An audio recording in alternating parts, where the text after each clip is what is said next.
Code that just runs step by step can feel a bit dull. But what if your program could make choices and react differently depending on the situation? That's exactly what control flow allows you to do. Hello everyone, welcome to another video of the Learning Rust series. My name is Rupam. In this video, you will learn how if-else loops and batches let your code react, adapt, and make decisions. Let's get started. The basic decision making of any program is to execute parts of the code only when a condition is met. For this, in Rust we use if else, and else statements. Let's try that in code. Here in the main function, we are declaring a variable to store age of a person. In most countries, 18 is considered the age of adulthood, so let's use that. Using logical operators, we could check if the value is above or below 18. But the real question is, how do we make the program decide, adult or minor, while it's running? That's where if and else come in. We can say if age is greater than or equal to 18, do one thing, otherwise, do something else. That's the basic syntax. After the if keyword, we can write a condition. It must always evaluate to a boolean. Inside the curly braces, we put the code that should run if the condition is true. In our case, printing adult. Then comes else with its own braces for when the condition is false.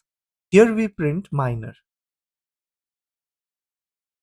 One small note, in Rust you don't need parentheses around the condition. If you add them, the compiler won't fail, but it will warn you that they are completely unnecessary. Now, if we run it, since age is above 18, we got adult printed. If we make the age 17 and then run it, as expected, age 17 is minor. Now, age is always supposed to be a positive whole number. But what if someone enters a negative value? That's invalid, right? So let's add another check. If age is less than 0, print invalid. Seems fine, right? Until we run it. For -2, it prints both invalid and minor. But why?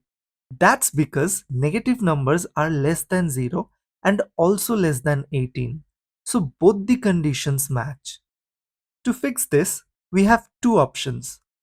Wrap the whole check inside another if that ensures age is always positive, or use else if to chain the conditions. The second option is cleaner, so let's try it. Now if we run it, it works perfectly. Negative values print invalid, 18 and above prints adult, and anything else prints minor.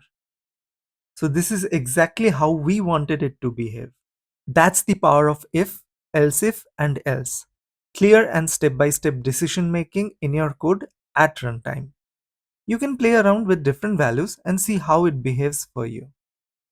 Up to now, we have used if just to control which block of code runs. But in Rust, if is more powerful. It can also be used as an expression. What does that mean? It means if can actually return a value as well. Let's look at an example. We declare a variable called category. Instead of assigning it directly, we assign it using an if expression. If the condition is true, the whole expression evaluates to adult, otherwise it evaluates to minor. Let's not forget to end it with a semicolon, since as a whole this entire line is a statement. I just wrote it in separate lines for better understanding. So, depending on the value of age, the variable category will hold either adult or minor. A quick note to remember here. Both the if and else branches must return the same data type. If say for example one returns a string and the other returns a number, Rust won't compile the code. It needs consistency. This feature is really useful. Instead of writing extra mutable variables and updating them later, you can assign values cleanly and directly with an if expression. So remember, in Rust, if is not just a control flow, it's also a value returning expression, which makes your code both shorter and safer. So far, we have seen how if and else help us take decisions. But sometimes we need to check against multiple possibilities. And that's where match comes in.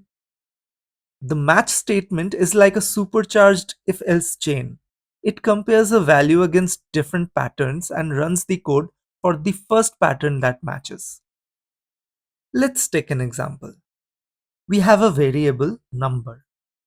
The match keyword takes that value and checks it against each condition. If number is integer 1, it prints 1 as a string. If it's an integer 2, it prints the string 2. And if the value is 3, it prints the word 3. And finally, underscore is the catch-all pattern. It matches anything that doesn't fit the earlier conditions. In this case, it prints other. So if you run this with number 2, it prints the word 2. Now here's something important. Match conditions must be exhaustive. That means you have to cover every possible case. If you don't, Rust will give you a compile time error. That's why the underscore pattern is so useful. It ensures that even unexpected values are handled. And another great thing, just like if, match is also an expression. It can return a value. For example, here the entire match evaluates to a string, which we assign to the variable word.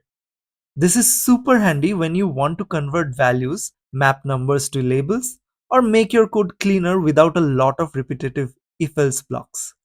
So remember, when you have multiple possibilities, match can do much better than an if-else chain. Just to remember, always cover all cases either explicitly or with an underscore. Match is one of the most powerful features in Rust because it works with pattern matching as well, and not just numbers or strings. But we'll dive deeper into that in future videos. Control flow doesn't end with if and match statements. Rust also gives us powerful loops to repeat actions. But instead of cramming everything into this video, we'll explore loops in the next one. So if you're enjoying this series, hit subscribe and you will be notified as soon as it's out. See you in the next one.